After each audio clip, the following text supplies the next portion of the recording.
And I'm going to go back to our deck because I've got the FMCSA reporting all built out here for you as well.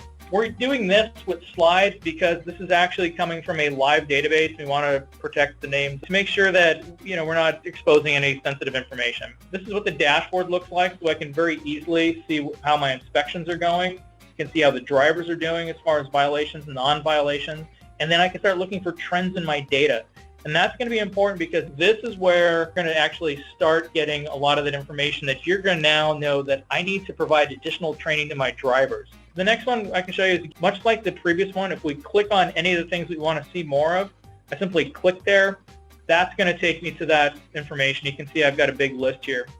You can also see that, out of the high violations, the ones that are the most egregious, I've got a problem here. So I can see that, for example, out of all the listed drivers, this is one I might want to focus in on and get some additional information.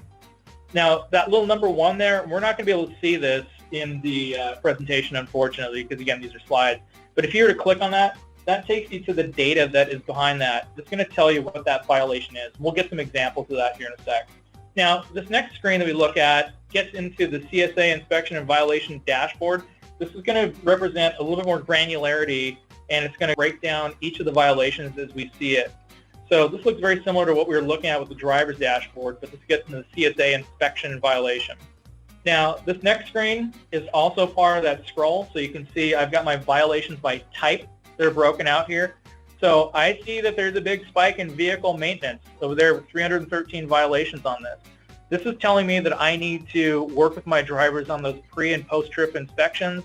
I might also want to be talking to my mechanics to help them understand how important this is and make sure they're doing a walkthrough the whole way. I also see kind of a red flag there. I've got 2 people that were pinged for controlled substances and alcohol while they were driving. I either want to counsel these individuals or dig in to figure out what happened with this, or do I have a problem where I need to get rid of an employee? This is going to tell me very quickly what I need to do and how to get that information if I click on those charts.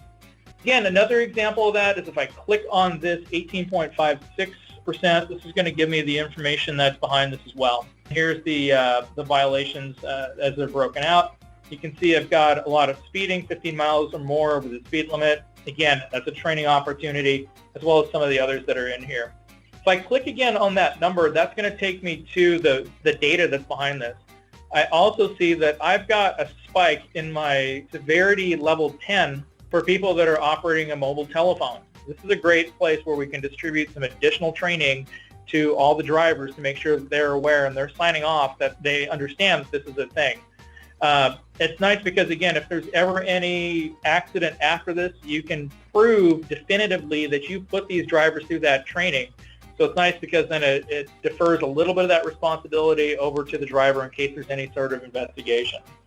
Finally, if you click that number 6, this is going to take you to, again, the data that is behind the chart. So here, I can actually get to the specific inspection. If I click on this, this will get me to the individual. So again, these are the 6 people, names and supervisors and licenses blurred out, that were cited for using a handheld mobile telephone while operating a CMP. So if I click on that ID, this is going to take me to that employee's record, so I can see the violation. I can see if there's been any trends in the past, try to see if this is a problem driver or so forth, and maybe this is just a one-off type of situation. We have a retraining opportunity right here when I look at that topic. How do you get that CSA information for the driver dashboard? Oh, that's great. It's all stored at the federal level, but what we're going to do is we're going to do a nightly pull from that database and then parse it out and make sure that it is being placed in the charts and so forth that we had reviewed here. That's pretty nice because, again, the people that I've talked to that are in transportation say that they have to go to those websites and then pull that information out on a monthly or bi-monthly basis to see how they're doing. Every night you're getting the freshest list. You're going to know where those violations are happening. And then also, again, it's going to help you with your program altogether, especially when you want to maybe get an accident investigation started. We can provide those types of forms for you to make sure that's being conducted the same way consistently, as well as start really underscoring, again, like we looked in this report, areas where there's opportunities for retraining.